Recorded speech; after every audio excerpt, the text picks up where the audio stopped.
Hello दोस्तों। Mathematics जीवे में मैं पवन सर आप सभी का एक बार फिर से स्वागत करता हूँ। आप जानते हैं कि इस समय चल रहा है आरआरबी एनटीपीसी के एग्जाम्स। फेज 1 कंप्लीट हो चुका है और फेज 2 स्टार्ट हो चुका है। और उसमें जो मैथ्स के सम्स आपको पूछे जा रहे हैं उस मैथ्स का एनालिसिस मैं आप तक पहुंचाने का प्रयास कर रहा हूं। और उसके जो प्रश्न है वो आपके माध्यम से या अन्य किसी सोर्स के माध्यम से क्या हो रहा है, जो भी मुझे प्राप्त हो रहा है, मैं उसका एनालिसिस आप तक पहुंचाने का प्रयास कर रहा हूँ। इसलिए मैंने आपको एक व्हाट्सअप नंबर दे के रखा था कि अगर आपको भी कोई क्वेश्चंस आपको रिमेंबर है, याद है, तो आप इस नंबर पे मुझे क्या कर सकते हैं, व्हाट्सअप कर सकते हैं, या कमेंट बॉक्स में भी आप क्या कर सकते हैं, क्वेश्चन को टाइप कर सकते हैं। उसका एनालिसिस मैं आप तक जरूर पहुंचाने का पूरा प्रयास करूंगा। तो आज भी दोस्तों हम लोग लेके आए हैं 17 जनवरी 2021 को जो मैथ्स के क्वेश्चंस आए हैं, उन क्वेश्चन का एनालिसिस आज हम लोग क्या करेंगे, आगे बढ़ाएंगे। तो दोस्तों मैं आगे बढ़ने से यही पहले कहूंगा कि अगर आप इस चैनल पर नए हैं तो दोस्त चैनल को सब्सक्राइब कर लीजिए और बेल आइकन में ऑल की बटन जरूर प्रेस कर लीजिए। आपका सपोर्ट मेरे लिए बहुत जरूरी है। ओके दोस्तों, और वीडियो अगर अच्छा लग रहा हो तो लाइक करिए, शेयर करिए, जिससे मेरा मोटिवेशन आप बढ़ा सकें। ओके दोस्तों, चलिए बढ़ते हैं हम लोग आज के पहले प्रश्न की तरफ, जिसमें पहला प्रश्न आपको दिया गया है।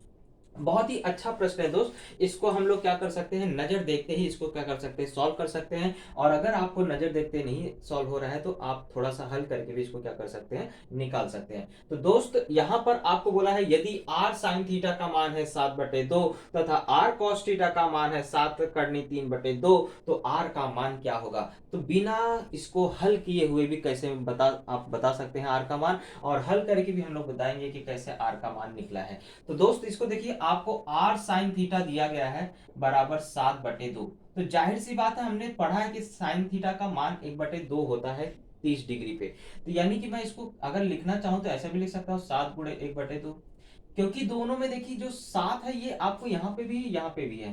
तो इसका मतलब है कि एक यहाँ पे r का जो मान है वो क्या होगा, 7 ही होगा। कैसे, जैसे यहाँ r cos थीटा लिखा है तो मैं इसको लिख सकता हूँ 7 × 3/2। और करनी 3/2 कॉस के कौन से डिग्री का मान होता है, 30। तो सेम डिग्री यहाँ पे थीटा का वैल्यू मिल रहा है। साइन 30 का वैल्यू 1/2 और कॉस 30 का वैल्यू करनी 3/2, यानी कि यहाँ पे आपको वो चीजें क्या हो रही है, संतुष्ट कर रही है कि अगर थीटा का मान 30 डिग्री है तो यही आंसर आपको आएगा। तो दोनों जगह जो आपको वैल्यू सेम दिख रही है वो वैल्यू क्या है, 7 है, इसलिए आर का मान क्या होगा, 7 होगा। तो दोस्त यहाँ पे नजर, यानी कि आप डायरेक्टली इसको बता सकते थे कि यहाँ पे आर का मान क्या है, 7 है। अगर लेकिन आपको इस तरह से नहीं आया तो आप दूसरी तरीके से भी इसको क्या कर सकते हैं, हल करके बता सकते हैं। कैसे आएगा इसको देखिए, आप अच्छी तरह से जानते हैं कि sign square theta plus cos square theta का वैल्यू क्या होता है, 1 होता है। तो मैं क्या करूंगा, दोनों तरफ स्क्वायर कर दूंगा। तो आर स्क्वायर बराबर sine square theta plus cos square theta equal to 49 + 4, 49/4। और यहाँ पे किया तो मैंने आपको क्या हो जाएगा, 7 का वर्ग 49, 49×3 147 बटे में कितना, 4। ओके दोस्त, तो इसके बाद आपको क्या हो जाएगा, आर स्क्वायर, ये इसका वैल्यू क्या होता है, 1 होता है। यहाँ पे हर समान है तो बटे में 4, और इसको जोड़ दिया तो आपको हो जाएगा 9×7 = 16, यानी कि 196 हो जाएगा। और 196 किसका वर्ग है, 14 का।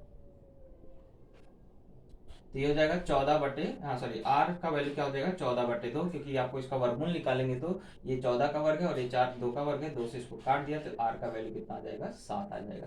इस तरह से आप इसको सॉल्व करके भी बता सकते थे, लेकिन इसमें थोड़ा सा टाइम लगेगा। अपने टाइम को बचाने के लिए आप थोड़ा सा अपने लॉजिक का उपयोग करेंगे तो इस प्रश्न का उत्तर डायरेक्टली बता सकते हैं। ओके दोस्त, बढ़ते हैं अगले प्रश्न की। दोस्तों देखते हैं क्वेश्चन नंबर सेकंड क्या बोल रहा है कि यदि tan a का वैल्यू है 8/15 तो sin a plus cos a का वैल्यू क्या करिए, फाइंड आउट करिए। ये भी आपको बिल्कुल सिंपल सा दोस्त, आपको इसमें ज्यादा कुछ नहीं है। tan a यानी कि आपको होता है सूत्र सम्मुख भुजा बटे कर्ण। सम्मुख भुजा मतलब अपोजिट साइड, ये मतलब हो गया अपोजिट साइड का वैल्यू, और ये हो गया आपको एडजेसेंट साइड का वैल्यू। o और a दिया यानी हाइपोटेनियस निकालना है, तो आप जानते हैं 15 का वर्ग प्लस 8 का वर्ग, यानी कि हो गया 15 का वर्ग 225, 225 और 8 कितना हो गया आपको, 8 का वर्ग 64, यानी 225 और 64 को जोड़ा तो होता है 289। 289 किसका वर्ग है, 17 का, यानी कि हाइपोटेनियस की वैल्यू आपको कितनी आ जाएगी, 17। ओके दोस्त, तो ऐसे भी कर सकते हैं, या आपको ट्रिपलेट याद होगा, 8 15 17। तो उस ट्रिपलेट के आधार पे भी आप क्या कर सकते हैं, कर्ण का मान 17 बता सकते हैं। एक बार जब ये आ गया तो ये अच्छी सी बात है, आपको मालूम है कि ये क्या होता है, अपोजिट बटे कर्ण, अपोजिट साइड अपॉन हाइपोटेनियस, यानी कि ये हो गया आपको अपोजिट कितना है 8, 8/17 हो जाएगा, और ये हो जाएगा 15/17, 15 8 कितना हो गया 23, 23/17 इसका क्या हो जाएगा, आंसर हो जाएगा। तो एकदम सिंपल सी बात है दोस्त, यहाँ पे हमने क्या किया, पहले हाइपोटेनियस यानी कर्ण की वैल्यू फाइंड आउट किया, कर्ण की वैल्यू आई 17, और इसके बाद यहाँ पे वैल्यू सब्स्टिट्यूट किया, फॉर्मूला फॉर्मूला अगर आप भूल गए तो दोस्त मैंने इसका वीडियो बनाया है, इसका फॉर्मूला कभी भी याद नहीं रहे, आपको याद करने की जरूरत नहीं, बस एक गाना आपको याद रखना है, साइन को कॉस से, टन से प्यार हुआ, कोर्ट में शादी हुई, सेक और कौशिक क्या हुए, दो बच्चे हुए, बच्चों ने गाना गाया, ओ ए हा हा हा। फिर से इसका उल्टा यहाँ से करिए, ओ ए हा हा हा। आपका फॉर्मूला क्या हो जाएगा, तैयार हो जाएगा। इस वीडियो को आप अगर नहीं देखे हैं तो मेरे प्लेलिस्ट में जाकर के आप वहाँ पे वीडियो देख सकते हैं, ये फॉर्मूले को बहुत ही अच्छी तरह से आपको कोई भी भुला नहीं सकता ये गाने के, साइन को कॉस से, टन से प्यार हुआ, कोर्ट में शादी हुई, सेक और कौशिक दो बच्चे हुए, बच्चों ने गाना गाया, ओ ए हा, फिर उल्टा लिखिए, ओ ए हा। तो इस तरह से आप क्या कर सकते हैं, इस फॉर्मूले को याद कर सकते हैं। तो इस तरह से हमारा पहला सेकंड का क्वेश्चन का आंसर आ जाएगा 23/17। मुझे नहीं लगता कि आपको इसमें कोई भी प्रॉब्लम हुई। चलिए दोस्त, तीसरा प्रश्न आपको दिया है, किसी त्रिभुज के बहिष्कोण का माप 110 अंश है तथा दूरस्थ अंतःकोणों में से एक कोण का माप अगर 70 है तो दूसरे अंतःकोण का माप क्या होगा। एकदम बच्चा वाला क्वेश्चन पूछ लिया है। आपको मालूम है दूरस्थ अंतःकोण, बहिष्कोण मतलब ये होता है त्रिभुज के बाहर का कोण, इसका माप दिया गया है 110, और दूर के अंतःकोण देखो, ये नजदीक का अंतःकोण है, ये दूर के अंतःकोण होते हैं, उसमें से ये कोण का मान दिया है 70, तो दूसरे वाले कोण का पूछ रहा है। तो आप अच्छी तरह से जानते हैं दोस्त कि किसी भी त्रिभुज के बहिष्कोण का जो माप होता है उसके दूर के अंतःकोण के योगफल के क्या होता है, बराबर होता है। तो अगर ये 110 है और यहाँ पे 70 है, तो 110 में से 70 को माइनस कर दीजिए दोस्त, तो 40 अंश इसका क्या हो जाएगा, आंसर हो जाएगा। यानी कि आप इसको क्या कर सकते हैं, माइंड में ही कैलकुलेट कर सकते हैं, 110 में से सिर्फ क्या करना है, आपको 70 को घटाना है। तो कितना आसान सा प्रश्न था, इसका उत्तर कितना आ जाएगा, 40 आ जाएगा। चलते हैं अगले। चलिए दोस्तों, अगला प्रश्न बोला है, एक त्रिभुज है पी क्यू आर जिसमें भुजा क्यू आर को बिंदु एस तक इस प्रकार बढ़ा रहे हैं कि पी आर की लंबाई और आर एस की लंबाई क्या है, बराबर है। क्यू पी एस 110 है, पी आर क्यू 70 हो, तो पी क्यू आर का मान हमें क्या करना है, ज्ञात करना है। तो दोस्त सिंपल सी बात आप समझ लीजिए, ये आपका मान लीजिए एक त्रिभुज है, इसका नाम मैंने रख दिया पी क्यू आर। अब इसमें ये बोल रहा है कि आपको क्यू आर को इस प्रकार आगे बढ़ाया कि बढ़ाते समय आपको एक चीज ध्यान रखना है कि पी आर की जो लंबाई है वो किसके बराबर है, आर एस के बराबर है। तो क्यू पी एस कोण का माप दिया है, यानी कि पी से एस को क्या किया गया, मिलाया गया है। तो इस पूरे कोण का माप कितना है, 110 अंश है, ऐसा आपको दिया गया है। और दूसरा दिया है कि पी आर क्यू यानी कि यहाँ का कोण का माप दिया है 70। ये देखिए, यहाँ से यहाँ तक का कोण माप है 110, और ये वाला कोण का माप 70 है, ये वाले कोण का मान आपको पूछा है। तो दोस्त इतना तो आपको अच्छी तरह से मालूम है कि ये बन रहा है बहिष्कोण, और बहिष्कोण का माप जो होता है इन दोनों कोणों की क्या होता है, योगफल के बराबर होता है। यानी कि ये कोण और ये कोण का योगफल क्या होगा, ये 70 होगा, ये तो आपको अच्छी तरह से मालूम है। लेकिन अब आप सोचिए दोस्त कि ये जो कोण है और ये जो कोण है ये बराबर है, क्योंकि ये दोनों भुजाएं बराबर है, तो इन भुजाओं के सामने के कोण क्या हो जाएंगे, बराबर हो जाएंगे, है ना। और बराबर हो जाएंगे यानी कि ये दोनों, अगर मैं इसको बोलूँ ये x है और ये x है, तो x प्लस x यानी 2x की वैल्यू कितनी हो जाएगी, 70। तो यानी कि x की वैल्यू कितनी आ गई, 35। तो ये हमारा जो कोण है वो कितने अंश का हो जाएगा, 35 अंश का हो जाएगा, और ये भी कोण कितने अंश का हो जाएगा, 35 अंश। अब आपको पी क्यू आर का पूछ रहा है, वो कुछ नहीं करना है दोस्त, यहाँ 110 है और यहाँ पे आपका 35 आया है, तो यानी कि तीसरे कोण का माप निकालना, तो इन दोनों को जोड़ दिया तो 145 हो गया, और 145 को क्या करोगे, 180 में से माइनस कर दोगे, क्योंकि त्रिभुज के तीनों कोणों का योगफल कितना होता है, 180 होता है, तो माइनस करोगे तो कितना आ जाएगा, 35 अंश आ जाएगा। तो ये कोण का माप भी कितना होगा, 35। तो हमारा आंसर हो जाएगा कोण पी क्यू आर बराबर 35 अंश। अब इसको हल करने के लिए इसको माइंड में बस आकृति में आपको समझना है दोस्त कि अगर ये 70 है और ये दोनों भुजाएं बराबर यानी ये दोनों कोण बराबर और ये दोनों कोण क्या होंगे, इसके आधे होंगे यानी ये 35 ये 35, तो त्रिभुज में ये कोण 110 है ये 35 है, तो ये तीसरा कोण निकालने का मतलब है 110 में 35 जोड़िए 145, उसको 180 से घटाइए यानी 35 अंश क्या हो जाएगा, इसका आंसर हो जाएगा। ओके दोस्त, चलते हैं अगले प्रश्न। चलिए दोस्त, अगला प्रश्न जो आपको है दिया गया है 625 के ऊपर पावर है 0.17 इंटू 625 के ऊपर पावर है 0.08। तो आप अच्छी तरह से जानते हैं दोस्तों का अगर बेस सेम होता है तो हम लोग क्या करते हैं, पावर को जोड़ देते हैं, पावर को जोड़ देते हैं यानी 625 के ऊपर जो पावर है ये हो जाएगा 0.25। अब 0.25 यानी क्या होता है, आपको 1/4 कैसे होता है, देखिए 0.25 यानी कि आपको अगर दशमलव यहाँ से मैं हटाता हूँ तो नीचे क्या हो जाएगा, 100 हो जाएगा, और 25 एकम 25, 25 चौका कितना होता है 100, यानी कि 0.25 मतलब क्या होता है 1/4। तो 625 के ऊपर पावर कितना है यानी कि 1/4 है। इतनी बात आपको समझ गया है। अब 625 क्या है, ये 5 का घात है, 5 का कितना घात है, ये 5 का कितना पावर है, तो आप देखेंगे तो 5 गुणे 5 25 होता है, 25 पंचे 125 होता है, और 125 पंचे क्या होता है 625 होता है, यानी कि 5 के ऊपर पावर कितना है 4, और इसके ऊपर पहले से 1/4 पावर है, यानी कि ये 4 से 4 कट गया, 5 के ऊपर पावर 1 यानी कि इसकी वैल्यू क्या हो गई, आपको 5 होगी।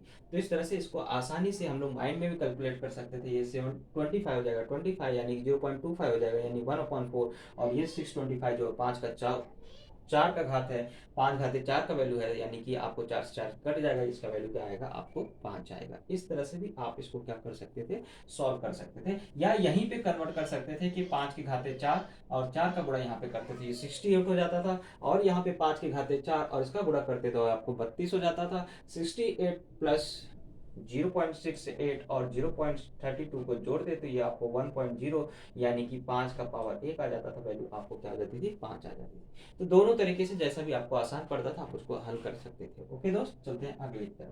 चलिए दोस्तों, अगला प्रश्न है कि cos 4 theta minus sine 4 theta का वैल्यू अगर 2/3 है तो 1 माइनस 2 साइन स्क्वायर थीटा का वैल्यू कितना होगा। तो दोस्तों कुछ नहीं है, आप जानते हैं कि ये cos रेस टू 4 थीटा और ये पावर 4 है, दोनों जगह पावर 4 है, तो इसको मैं ऐसा लिख सकता हूँ cos square theta minus sine square theta, एक ब्रैकेट में, और एक ब्रैकेट में क्या लिखूंगा cos square theta plus sign square theta,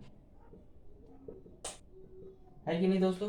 इसको मैं ऐसे लिख सकता हूँ क्योंकि आपको पावर 4 है तो इसको मैं ऐसा लिख सकता हूँ, जैसे देखिए a का पावर अगर 4 होता है तो हम लोग उसको क्या लिख सकते हैं, a स्क्वायर के ऊपर पावर 2, और अगर आपको माइनस बी स्क्वायर, बी का पावर 4 भी है तो इसको ऐसा लिख सकते हैं बी स्क्वायर अपॉन बी का स्क्वायर, इसके ऊपर पावर कितना 2। तो इस तरह से जब हम लोग लिखेंगे तो इसको वैल्यू क्या हो जाता है, ए स्क्वायर माइनस बी स्क्वायर एक ब्रैकेट में, ए स्क्वायर प्लस बी स्क्वायर दूसरे ब्रैकेट में आता है। तो वही चीज को हमने क्या किया, यहाँ पे अप्लाई किया है। ओके, इतना मुझे लगता है कि आपको समझ में आ गया होगा। अब आप जानते हैं कि इसका वैल्यू क्या होता है 1, यानी कि आपको बच गया cos square theta minus sine square theta equal to 2/3। अब cos स्क्वायर मतलब 1 माइनस साइन स्क्वायर थीटा, तो 1 minus sine square theta minus sine square theta बराबर 2/3, यानी 1 माइनस 2 साइन स्क्वायर थीटा बराबर भी कितना होगा 2/3। तो इसका आंसर क्या हो जाएगा 2/3। तो इस तरह से आप आसानी से बता सकते हैं कि उसका वैल्यू भी क्या होगा, सेम होगा, 2/3 ही होगा। ओके, चलते देखिए दोस्तों, ए अनुपाते बी का मान दिया 2:5, बी अनुपाते सी का मान दिया 3:5, और ए अनुपाते सी का मान आपको ज्ञात करना है। इसको मैंने आपको कितनी बार शॉर्ट वीडियो में बताया है और अपने वीडियो में भी बताया है, तो इसको कैसे हल कर सकते हैं, एकदम सिंपल सी बात है, a/b गुणे b/c, इन दोनों का क्या करिए, राशियों का गुणा कर दीजिए, तो यहाँ b से b कट गया, यानी a/c बराबर, आपको यहाँ पे वही काम करना है, 2/5 गुणे 3/5, कोई संख्या नहीं कट रहा है, यानी 2 3 6 और 5 बचे कितना आ जाएगा 25, यही आपका आंसर हो जाएगा 6:25। ओके, तो ये बहुत छोटा सा प्रश्न है, इसको आप माइंड में कैलकुलेट कर सकते हैं। देखिए अगला प्रश्न है, किसी शहर की जनसंख्या फिलहाल 5,000 है और अगर प्रतिवर्ष 10% की वृद्धि हो रही है तो 3 वर्ष पश्चात उसकी जनसंख्या कितनी होगी, इस चीज को हमें क्या करना है, ज्ञात करना है। तो दोस्तों कुछ नहीं करना है, 5,000 आपको आपको बताया गया जनसंख्या अभी है, और 10% का मतलब होता है कि आप जानते हैं 1/10, 1/10 यानी कि आपको वृद्धि हो रही है, यानी कि 11 बटे क्या हो गया 10 हो गया, एक की वृद्धि हो रही है, यानी कि आपका अनुपात क्या हो गया 11/10 हो गया। तो इसी में क्या करिए, 11/10 का 3 बार गुणा कर दीजिए क्योंकि 3 साल का है, तो शून्य शून्य तीनों शून्य कट गए, यानी 11 का घन आप जानते हैं, सबको याद होगा 1321 गुणे 5 कर दीजिए, 5 एकम 5, 5 3 15, हंसी लगाइए, 5 3 15 16, 5 एकम 5 और 1 6, तो 6665 55 क्या हो जाएगा, जनसंख्या हो जाएगी। तो इस तरह का आसान सा सवाल आप कर सकते हैं, बहुत छोटे छोटे प्रश्न आ रहे हैं। चलिए दोस्तों, अगला प्रश्न बहुत ही आपको मजेदार प्रश्न है और बहुत ही अच्छा प्रश्न है। वह छोटी सी छोटी संख्या हमें बताना है जो प्रथम 10 प्राकृतिक संख्याओं से क्या हो, विभाजित हो। पूछने का तरीका अलग है। यहाँ पे प्रश्न का मतलब यही है कि आपको प्रथम 10 प्राकृतिक संख्याओं का क्या करना है, लसावी ज्ञात करना है। तो प्रथम 10 प्राकृतिक संख्याएं क्या होती हैं? 1, 2, 3, 4, 5, 6, 7, 8, 9, 10। तो 1 की तो आपको एलसीएम से कोई मतलब नहीं है। तो आप देखते हैं कि 2 देखिए आपको 4 को डिवाइड कर लेता है, इसलिए आपको 2 कैंसिल हो जाएगा। 3 6 को डिवाइड कर देता है, यानी कि 3 क्या हो जाएगा, कैंसिल हो जाएगा। 4 क्या करता है, 8 को डिवाइड कर लेता है। 5 क्या करता है, 10 को डिवाइड कर देता है। यानी कि ये वैल्यूज क्या हो गई, आपको कट गई। सॉरी, 8 को मैंने कट कर दिया। अब जो वैल्यूज बच गई है आपको क्या बच गई है, 6, 7, 8, 9, 10 का क्या करना, हमें लसावी निकालना है। तो आप अच्छी तरह से जानते हैं कि आपको इसमें क्या करना है। देखिए यहाँ 3 से भाग जा रहा है तो 3 दूनी 6, 7 ऐसे रहेगा, 8 भी ऐसे रहेगा, 3 3 का 9 और यहाँ पे 10। फिर इसके बाद आपको क्या हो रहा है, 2 से भाग जा रहा है, 2 एकम 2, 7, यहाँ पे आपको 4 बार, यहाँ पे आपको 3 ही रहेगा, यहाँ 5 बार। अब ये जो नंबर्स आए हैं इन्हीं का क्या करना है, आपको मल्टीप्लिकेशन कर देना है। तो दोस्तों आप जानते हैं 5 3 15, 15 चौका 60, 60 सत्ते कितना हो जाता है आपको 420, 420 दूनी कितना हो जाता है आपको 420 दूनी, 420 दूनी यानी 840, 840 दिया कितना होता है आपको 840 गुणे 3 कर दीजिए, 2520 इसका क्या हो जाएगा, आंसर हो जाएगा। यानी वह छोटी सी छोटी संख्या, इनका सबका क्या करना है, आपको गुणा करना है। तो आप गुणा करने पे कितना था, 2520 है। तो वह छोटी सी छोटी संख्या क्या है, 2520 है, जो प्रथम 10 प्राकृतिक संख्याओं से विभाजित है। चाहे उसको 2 से विभाजित करिए, चाहे 4 से विभाजित करिए, चाहे 8 से विभाजित करिए, चाहे 6 से विभाजित करिए, या प्रथम इन संख्याओं में से किसी से विभाजित करिए, यह आपको आसानी से क्या हो जाएगी, विभाजित हो जाएगी। तो ये आपको एलसीएम पूछने का तरीका है। ओके दोस्त, अगला प्रश्न है, एक बेलन का वक्र क्षेत्रफल 264 वर्ग सेमी है तथा आयतन 924 वर्ग घन सेमी है, तो उसका बेलन की हमें क्या करना है, ऊंचाई ज्ञात करना है। तो सिंपल सी बात है दोस्त, आप जानते हैं बेलन का जो वक्र क्षेत्रफल होता है 2 पाई आर एच होता है, उसकी वैल्यू आपको दिया है 264 और आपको उसका आयतन दिया गया है और बेलन की ऊंचाई पूछा है। तो आयतन मतलब होता है पाई आर स्क्वायर एच और इसका वैल्यू दिया गया है आपको 924। हम लोग इसको क्या करते हैं, डिवाइड कर देते हैं। डिवाइड करने से क्या होता है, सब चीज कुछ बहुत सारी चीजें कट जाती है और आपको किसी एक चीज का क्या हो जाता है, मान आ जाता है। तो जैसे यहाँ पे देखिए पाई से पाई कट गया, आर आपको 2 बार है, यहाँ पे 1 बार है, यानी एक आर कट गया, एच एस से कट गया, 2 से यहाँ इसको डिवाइड किया तो 132 आ गया, यानी और एक आर कट गया। देखिए तो क्या बचा, 1/r बराबर 132/924। ये मुझे अच्छी तरह से मालूम है कि 22 के पहाड़े में 6 बार जाएगा, 22 छंग 132, 22 चौका 88, 22 दूनी 44, फिर 6 कम 6 6 सत्ते 42, यानी कि आर का मान कितना आ गया, 7। लेकिन हमें क्या पूछा है, ऊंचाई। तो मैं दोस्त क्या करता हूँ, यहाँ पे मान रख देता हूँ, 2 × 22/7, आर का मान 7 गुणे एच ज्ञात करना और इसकी वैल्यू कितना दिया है, 264। तो जाहिर सी बात, अभी आपने काटा था इसको 132 बार गया था, ये 7 से 7 कट गया, 22 से कम 22, 22 छंग 132, यानी एच का मान कितना आ जाएगा, 6 सेंटीमीटर आ जाएगा। तो इस तरह से आप कुछ ही सेकंडों में क्या कर सकते हैं, इसको ज्ञात कर सकते हैं। एच का वैल्यू कितना होगा, 6 सेंटीमीटर। ओके चलिए दोस्तों, अगला प्रश्न है, बोला किसी शंकु की त्रिज्या को अगर आधा कर दे और उसकी तिरछी ऊंचाई को क्या करे, 2 गुना कर दे, तो वक्र पृष्ठफल में क्या परिवर्तन होगा। देखिए दोस्त, इसमें तो जाहिर सी बात है कोई परिवर्तन नहीं होगा, लेकिन कैसे हमें पता चला, देखिए आपको मालूम है वक्र पृष्ठफल शंकु का होता है पाई आर एल।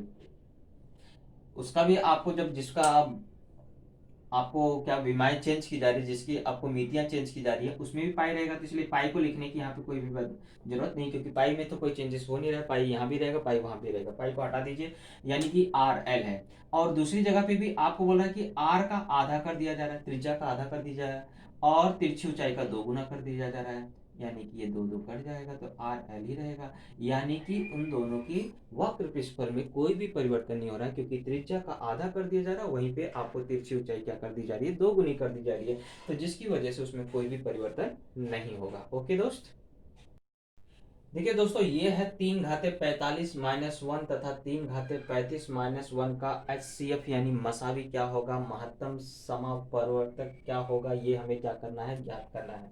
तो दोस्त, ऐसे प्रश्नों को कैसे हल करते हैं, इसके लिए एक फॉर्मूला याद रखिए कि ऐसी संख्याओं का जब भी आपको, जैसे आपको ए के ऊपर पावर कोई भी रहे, -1 रहे, और दूसरी संख्या में भी क्या हो, बेस सेम हो, लेकिन आपको यहाँ पे मान लीजिए p है, p - 1 ऐसा दिया गया है। तो ऐसे समय हमेशा क्या करना है आपको, जब इन दोनों संख्याओं का क्या निकालना हो, एचसीएफ निकालना हो, तो जो आपके घात हैं, जैसे यहाँ n घात है और यहाँ p घात है, इन घातों का n और p का क्या करोगे, मसावी निकालोगे, और मसावी निकालने के बाद जो संख्या आएगा उसमें से क्या करोगे, एक माइनस कर दोगे। यही आपको क्या करना है, फॉर्मूला लगाना है। तो फॉर्मूला जब आप ये लगाएंगे तो यहाँ पे आपको वैल्यू क्या हो जाएगी, ये हम लोग क्या करते हैं, चेक करते हैं। जैसे यहाँ पे 45 है और 35 है, दोनों आपको मालूम है 5 के पहाड़े में आते हैं, इसके अलावा किसी भी पहाड़े में नहीं आते, यानी इसका क्या हो गया, मसावी क्या हो गया, 5। 45 तथा 35 का जो मसावी है वो क्या हो जाएगा, 5 हो जाएगा, यानी एचसीएफ कितना है, 5। यानी कि इसको हम लोग क्या करेंगे, 3 के ऊपर पावर 5 -1 कर देंगे। अब 3 के ऊपर पावर 5 यानी कि 3 का अगर देखें तो घन 27, 3 के घात 4 यानी 81, 81 में 3 का गुणा करेंगे तो हो जाता है 243, -1 यानी 242, इसका क्या हो जाएगा, एचसीएफ हो जाएगा। ओके दोस्त, तो इस तरह के प्रश्नों को आपको हल करने का जो मैंने आपको तरीका बताया, जब भी पावर इस तरह से रहेंगे तो पावर का क्या करिए, मसावी निकालिए, मसावी निकालने के बाद उसमें से 1 माइनस कर दीजिए, आपको वैल्यू क्या हो जाएगी, ज्ञात हो जाएगी। ओके दोस्त, चलिए दोस्त, अगला प्रश्न जो दिया है वो बहुत अच्छा प्रश्न आया है। कर्णी 45 धन कर्णी 125 का मान 17.88 है, तो इसका मान हमें क्या करना है, ज्ञात करना है।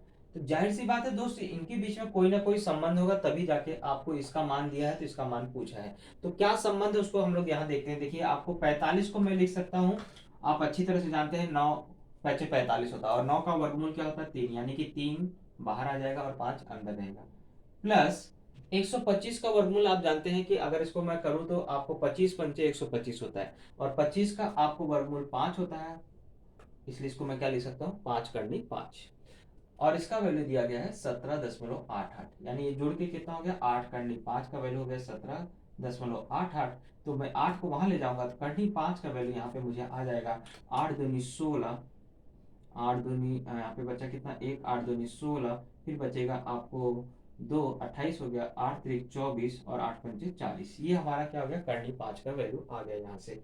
अब आपको जिसका मान ज्ञात करना है, किसका मान ज्ञात करना है, देखिए करनी 180, 180 यानी 36 पंचे 180 होता है, 36 यानी कि 6 करनी 5, ये हो गया, प्लस 80 16 पंचे 80 होता है, 16 यानी कि 4 करनी 5, तो 6 4 10 करनी 5, और करनी 5 का वैल्यू जो यहाँ पे आपने निकाला है वही यहाँ पे रख दीजिए, तो हो जाएगा 22.35, यही आपका क्या हो जाएगा, आंसर हो जाएगा। तो इस तरह से आप सरलता से इसका क्या कर सकते हैं, मान ज्ञात कर सकते हैं। चलिए देखिए, पहला तरीका क्या है, पहला तरीका क्या है दोस्त, जब भी आपको इस तरह से संख्याओं से गुणा करना हो, जितने अंक है यहाँ पे, यहाँ उतने अंक यहाँ पे भी है, तो कुछ मत करिए दोस्त, सिर्फ आपको यहाँ पे जो एक अंक है उसको क्या करिए, कम कर दीजिए, 9 8 5 6, 6 लिख दिया। अब आपको ये जो नंबर्स हैं इसमें आपको क्या करिए, 9 घटाते जाइए और लिखते जाइए, यानी कि 9 होने के लिए 9 में से सबको क्या करते जाना है, आपको घटाते जाना है। तो 9 में से 9 गया 0, 8 9 में से 8 गया 1, 9 में से 5 गया 4, 9 में से 6 गया 3, यही आपका क्या हो जाएगा, आंसर हो जाएगा। तो बिना गुणा किए हुए हम लोग देखिए इसका आंसर निकाल लिए, आप गुणा करके देखिए, बिल्कुल यही आएगा। दूसरा तरीका क्या है, देखिए फिर से मैं आपको वो तरीका बता दिया, जो भी नंबर रहेगा उसको क्या करोगे, एक कम करके लिख लोगे। तो 9 8 5 6, 5 7 था तो 5 6 लिखा।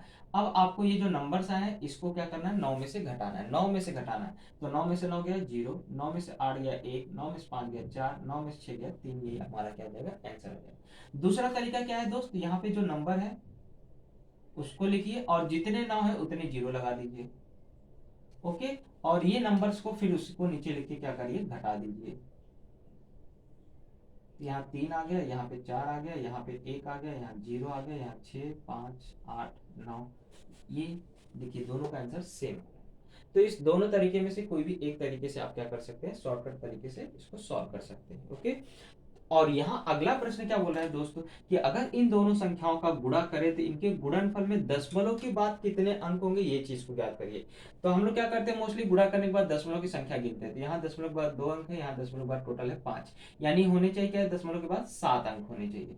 लेकिन दोस्त यहाँ एक चीज ऑब्जर्व करिए कि जब मैं 6 का गुणा इकाई में करता हूं तो 6 पंचे 30, यानी कि एक इकाई के स्थान पे क्या आ रहा है, यहाँ पे 0 आ रहा है।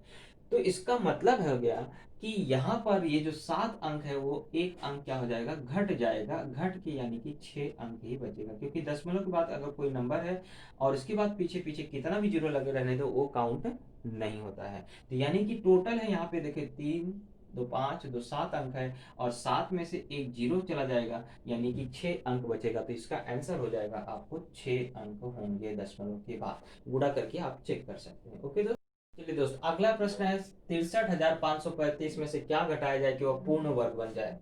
तो पूर्ण वर्ग आपको बनाने के लिए क्या संख्या इसमें से घटाया जाए बोला है। जोड़ वाला भी पूछ सकता है और घटाने वाला भी पूछ सकता है। तो जोड़ और घटाने वाले दोनों में आपको तरीके तो बता दूंगा, आप इसको क्या कर सकते हैं, सॉल्व कर सकते हैं। हो सकता है आज घटाने का पूछा, हो सकता है बाद में आपको जोड़ने वाला भी पूछ सकता है। तो आप कुछ मत करिए सर दोस्त, जो भी आपको ये नंबर लिखा रहेगा ना, उसका क्या करिए, भाग विधि से वर्गमूल निकालने का प्रयास करिए।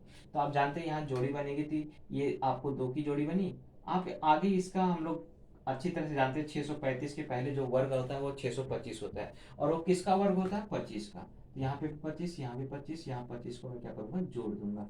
तो आपको होता है 625। अगर आपको इसका ज्ञात है तो, नहीं तो आप क्या कर सकते हैं, दो दो डिजिट का भी निकाल सकते हैं। अब ये आपको घटा तो ये 10 आ गया, और आगे का नंबर हो गया 35। यहाँ पे जोड़ा तो 50। आप 50 में अगर आगे नंबर लेते हैं आप दो, तो 2 से गुणा करोगे तो क्या हो जाएगा आपको 10,000, 2 दूनी 4, यस 1004 हुआ।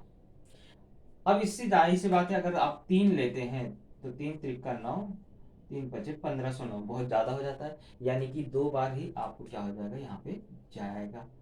तो 1004। अब इसको घटा दीजिए तो कितना आता है 31। यानी कि आपको अगर इस नंबर में से मैं 31 को घटा दूंगा, 63535 में से अगर मैं 31 घटा दूंगा तो आपको आ जाएगा ये 4, और यहाँ पर आपको हो जाएगा 0, 5, 3, 6, और ये आपको क्या बन जाएगा, 252 का वर्ग बन जाएगा। ओके, क्योंकि अभी आपको ये 2 टाइम नहीं जा रहा, कितना कम पड़ रहा है उसको, 31 कम पड़ रहा है। 31 मतलब 31 ज्यादा आ रहा है, 31 ज्यादा आ रहा है। अगर इसमें से मैं 31 को घटा दूं तो ये क्या हो जाएगा, पूर्ण वर्ग बन जाएगा। तो घटाने वाला पूछा तो आपको कम वाला नंबर लेना है। अगर जोड़ने वाला पूछा होता तो 1509 में से मैं क्या करता था, 1035 को घटा देता था, तो 9 में से 5 जाता 4 आता था, और यहाँ पे आपको 10 में से 3 जाता 7 आता, और यहाँ पे 4 बचता था। 474 मुझे क्या करना पड़ता था, जोड़ना पड़ता था, तब ये जाके 253 का क्या बन जाता था, वर्ग बन जाता था। तो इस तरह से आप क्या कर सकते हैं, घटाना और जोड़ने वाला जब पूछा जाएगा तो ऐसा भाग विधि से वर्गमूल निकाल लीजिए, और जितना शेषफल बचेगा उसी को क्या करना है, घटाना या जोड़ना। जोड़ना रहेगा तो एक ज्यादा वाला नंबर ले लीजिए, और घटाना रहेगा तो एक कम वाला नंबर ले लीजिए। ओके दोस्त। तो इस तरह से हमें पता चल गया कि इसमें से अगर मैं 21 घटा लूंगा तो आपको ये संख्या क्या हो जाएगी, पूर्ण वर्ग बन जाएगी। चलिए दोस्त, अगर दिया है त्रिभुज एबीसी में कोण बी और सी के कोण संधिभाजक है, तो अगर वो बिंदु ओ पे मिलते हैं तो कोण ए का मान अगर 60 अंश है तो कोण बी और सी का मान हमें क्या करना है, ज्ञात करना है। तो दोस्त बहुत सिंपल प्रश्न है। ये बी और सी का क्या किया गया है, कोण संधिभाजक खींचा गया है, और यहाँ पे प्रतिच्छेदन बिंदु पे ओ मिल रहा है, और यहाँ पे है ए, इसका माप दिया गया है 60। तो हमेशा याद रखिए, जब भी इस तरह से दो कोण संधिभाजक दिया रहेगा और ये वाले कोण का माप दिया रहेगा, तो ये वाला जो कोण है ये हमेशा डबल रहेगा इसका। इस चीज को हमेशा याद रखिए। वो डबल कैसे आया वो मैं आपको बताता हूँ। जैसे मान लीजिए कोण ए प्लस कोण बी प्लस कोण सी बराबर क्या होता है, 180 अंश होता है। इतना आप जानते हैं। ए का मान 60 है, इधर ले जाके 60 को घटा दिया, यानी कोण बी प्लस कोण सी बराबर कितना हो गया आपको, 120 हो गया। अब इसका आधा आधा करेंगे तो ये वाले कोण का माप निकलेगा, आधा किया यानी कि हाफ ऑफ कोण बी का मान आ गया, यानी कि O B C, plus half of इसका किया तो यानी कि क्या हो जाएगा, ओ सी बी, और इसका हाफ करेंगे कितना आ जाएगा, 60। तो अगर आप दोस्त समझिए कि इसका और इसका योगफल अगर 60 आ रहा है, तो तीसरे कोण का माप कितना होना चाहिए, 180 होने के लिए 120 होना चाहिए। इसलिए इस कोण का माप कितना होगा, 120 होगा। तो इसको हल करने की कोई जरूरत नहीं है, ये वाला जो माप रहेगा उसका डबल कर दीजिए, उसका माप क्या हो जाएगा, 120 आ जाएगा। ओके दोस्त। चलिए बढ़ते हैं अगले प्रश्न की तरफ। चलिए दोस्त, अगला प्रश्न बोला किसी समबाहु त्रिभुज का अगर परिमाप यानी परिमिति 24 सेंटीमीटर है तो उसका त्रिभुज का क्षेत्रफल ज्ञात करना है। तो सिंपल सी बात है दोस्त, सूत्र लगा दीजिए, करनी 3 गुणे परिमाप का वर्ग बटे में 36। ये फॉर्मूला लगा दीजिए, आपको त्रिभुज का क्या हो जाएगा, क्षेत्रफल ज्ञात हो जाएगा। जैसे करनी 3 गुणे 24 का वर्ग यानी 576 बटे में 36, दोनों को आप क्या कर सकते हैं, यहाँ पे 18 से डिवाइड कर सकते हैं। 18 दूनी 36, 18 से इसको डिवाइड किया तो 18 3 54, 18 दूनी 36, 2 से भाग दिया तो ये 16 बार, यानी कि 16 करनी 3 क्या हो जाएगा, इसका आंसर हो जाएगा। एक ये तरीका है दोस्त, यानी आप या तो दूसरी तरीके से ऐसे कर सकते हैं, परिमाप दिया है यानी कि इसको 3 से डिवाइड कर दीजिए। 3 से डिवाइड किया तो भुजा का मान कितना आ गया 8, फिर करनी 3/4 गुणे भुजा का वर्ग यानी कि 8 गुणे 8, 4 दूनी 8 यानी 16 करनी 3। इस तरह से भी आप क्या कर सकते हैं, ज्ञात कर सकते हैं। तो दोनों तरीके में से कुछ भी, अगर आपको सूत्र याद नहीं है तो आप ये सूत्र से भी क्या कर सकते हैं, कर सकते हैं। ओके, तो ए बराबर होता है, कभी भी समबाहु त्रिभुज का याद रखिए, करनी 3 गुणे जो भी उसकी परिमिति है उसका वर्ग बटे में क्या करना है 36। इस सूत्र से हम लोग क्या कर सकते हैं, आसानी से ज्ञात कर सकते हैं। ओके दोस्त, तो इस तरह से ये हुआ हमारा आज का एनालिसिस। अगर वीडियो अगर आपको अच्छा लगा हो तो लाइक करिए, शेयर करिए, और चैनल पर नए हैं तो दोस्त सब्सक्राइब करिए और ज़्यादा से ज़्यादा सपोर्ट करने की कृपा करें। थैंक यू दोस्तों, मिलते हैं अगले वीडियो में।